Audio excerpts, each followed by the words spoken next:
காத்துக்கொண்டு உன் அருகிலேயே இருந்து கொண்டிருக்கின்றேன். நீ என்னை உதாசீனப்படுத்தி விட்டாய் என்று நான் கூறவில்லை. அவ்வாறு நீ செய்யவும் மாட்டாய். ஆனால் என்னிடம் பேசும்போது நடந்து முடிந்த கஷ்டத்தை பற்றிய புலம்பல் மட்டுமே நீ உன்னிடம் இருக்கின்றது. நான் உங்களிடத்தில் புலம்பக்கூடாதா என்றுதானே உன் மனதில் கேள்வி எழும்புகிறது. நான் உன்னிடம் அப்படி கூறுவேனா? முடிந்ததை புலம்பி நீ என்ன சாதிக்கப் போகிறாய் என்பதை நான் உனக்கு சொல்கிறேன். அதனால் ஒன்றுமே கிடையாதே. முடிந்தது விட்டது. அதை திருப்பி பெற முடியுமா? ஆகாது அல்லவா? அதை நான் உன்னிடத்தில் சொல்ல வருகிறேன். அதை நீ புரிந்து கொள். என் துணை எப்போதுமே உனக்கு இருக்கும். நீ தன்னம்பிக்கையுடன் இருக்க வேண்டிய நாள், எப்போதுமே சந்தோஷமாகவே இருக்க வேண்டிய நாள், ஒவ்வொரு நாளும் அதை நீதான் தயார் செய்து கொள்ள வேண்டும். தொலைந்து போன பொருளை நினைத்து வருந்துவதால் நீ பெற்றது ஒன்றுமில்லையே. நாளை என்ன நடக்குமோ என்ற பயம் உனக்கு வேண்டாம்.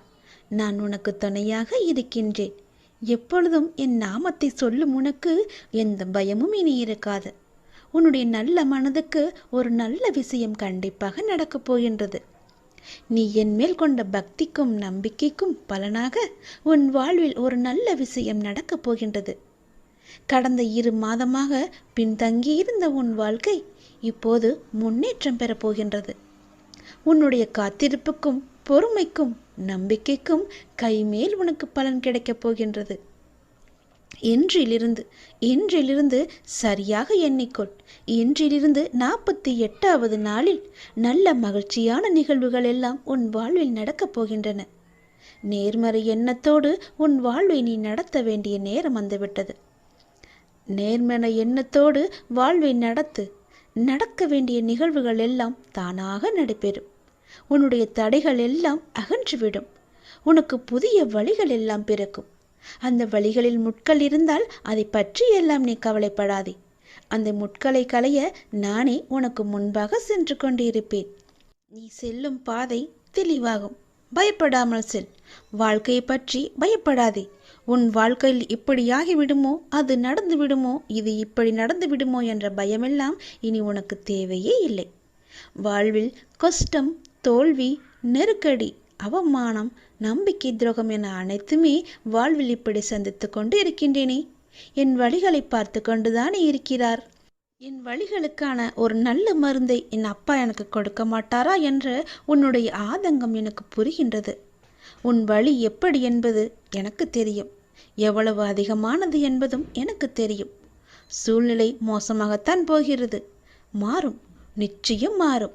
உன் முன்னேற்றம் உனக்கு கிடைத்த மாதிரியே, நினைத்த மாதிரியே இருக்கப் போகின்றது. நீ நினைத்த இடத்திலெல்லாம் அதற்கு எதிர்மாறாகத்தான் நடக்கிறது என்று உன்னுடைய மனக்குமுறல் உன் மனதில் இருக்கிறது. எனக்கு புரிகிறது. இந்த இக்கட்டான சூழ்நிலையை உனக்கு கொடுத்துள்ளேன் என்றால் உன்னை கஷ்டப்படுத்துவதற்கல்ல. சூழ்நிலைகள் வாழ்வில் யாராலும் மாற்றப்படும். எதுவுமே இங்கு நிரந்தரமில்லை. இன்றைய கஷ்டம் நாளை இன்பமாக மாறும். இந்த உலகியல் வாழ்க்கையில் உள்ள அடிப்படையான உண்மையை உனக்கு புரிய வைக்கவே இந்த லீலையை நான் நிகழ்த்தி கொண்டிருக்கின்றேன். இந்த லீலை என்று நீங்கள் சொல்கிறீர்களே, ஆனால் எனக்கு வழி மட்டுமே எனக்கு இருக்கிறது என்பது உன்னுடைய கேள்வி. ஆனால் ஒன்றை நீ கவனித்தாயா? உன்னுள் உனக்கு ஏற்பட்ட மாற்றம் என்ன என்பதை நீ அறிந்தாயா? முதலில் சிறு பிள்ளையாக இருந்தாய். சிறு பிள்ளையாய் கஷ்டம், தோல்வி என்றால் என்ன கூட என்று தெரியாத நிலையில் இருந்தாய். சந்தோஷம்தான் வாழ்க்கையின் முகம் என்று இருந்தாய்.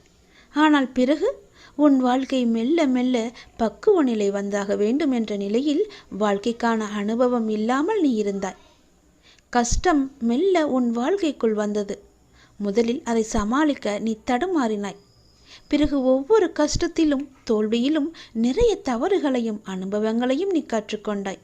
அடுத்தடுத்து கஷ்டம் என அடுத்து வந்தபோது உன் மன வலிமை, நம்பிக்கை, வைராக்கியம், பொறுமை வளர்த்து கொண்டே வந்ததும் வாழ்க்கையில் உண்மை உருவத்தை நீ புரிந்து கொள்ள ஆரம்பித்தாய்.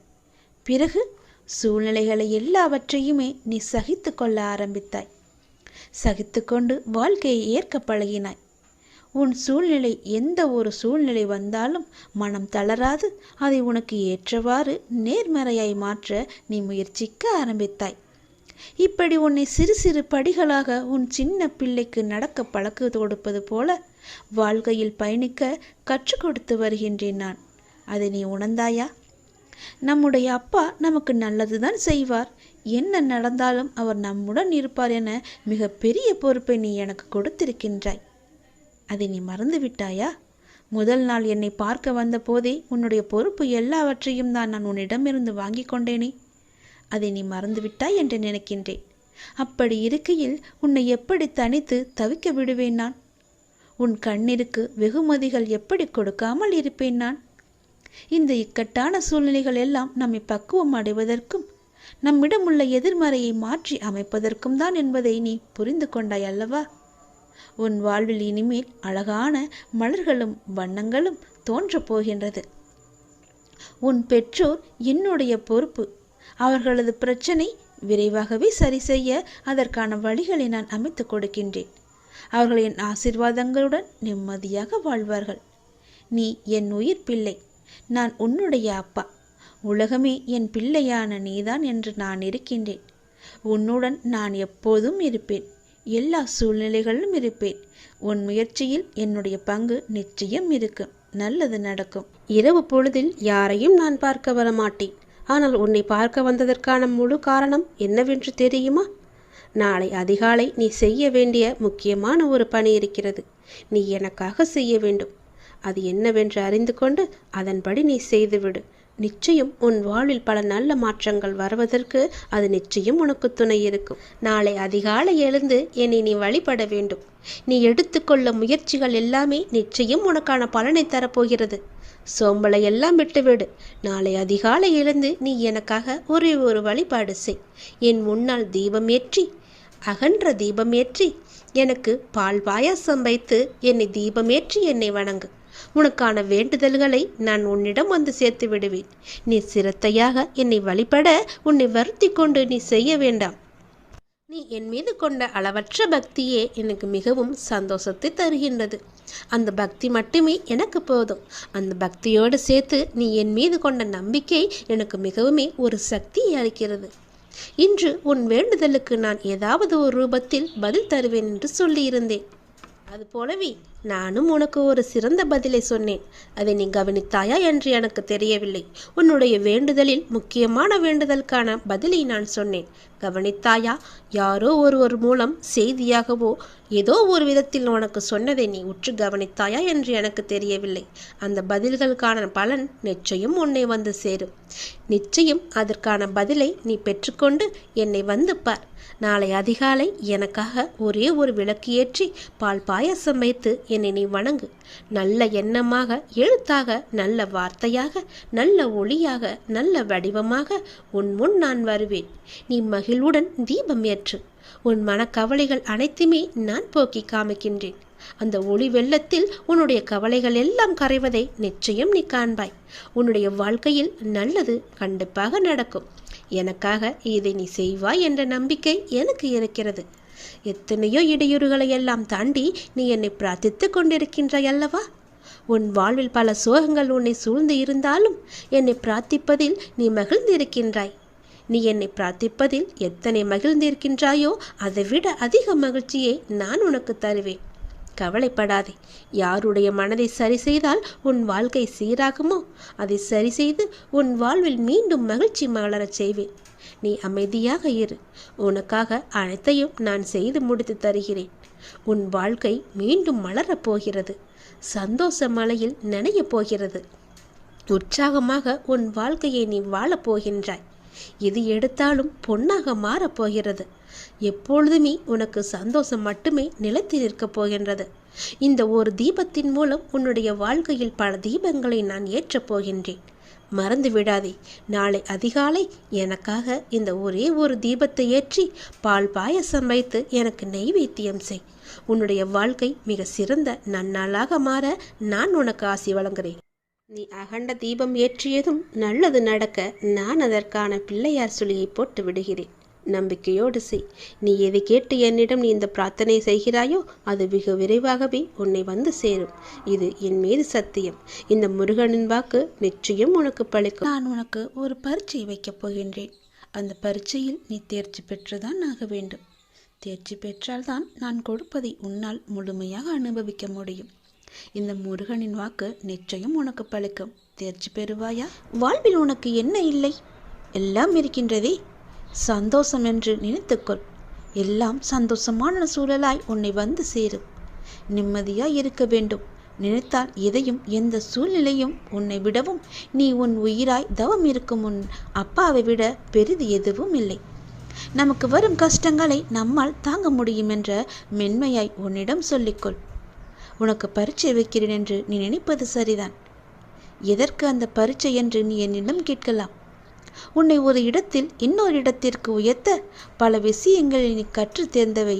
அதை நீ உன் புதிய நிகழ்வுகள் எப்படி அதை செயல்படுத்தப் போகிறாய் என்பதை நான் கண்கூடாக பார்க்க வேண்டும். அதற்கு நீ தயாராகிவிட்டாயா என்று பார்ப்பதற்காகத்தான் இப்பொழுது உனக்கு அந்த பரீட்சையை வைக்கப் போகிறேன். அதற்காக எவ்வளவு காலம் என்று நீ நினைப்பது சரிதான். ஆனால் முழுமையான முறையில் ஒன்றை தயாரித்தால்தான் அது நல்ல முறையில் இருக்கக்கூடும். அது நீண்ட காலத்திற்கு உன் கூடவே வரும். அது நல்ல முறையில் இருக்க வேண்டுமென்றால் நான் உனக்கு இந்த வைக்கும் பரீட்சையில் நீ தேர்ச்சி பெற்றுதான் ஆக வேண்டும். நான் இப்படி செய்வதற்கு காரணம் உன்னை நீ இன்னும் சிறிது மாற்றிக்கொள்ள வேண்டும் என்பதற்காக.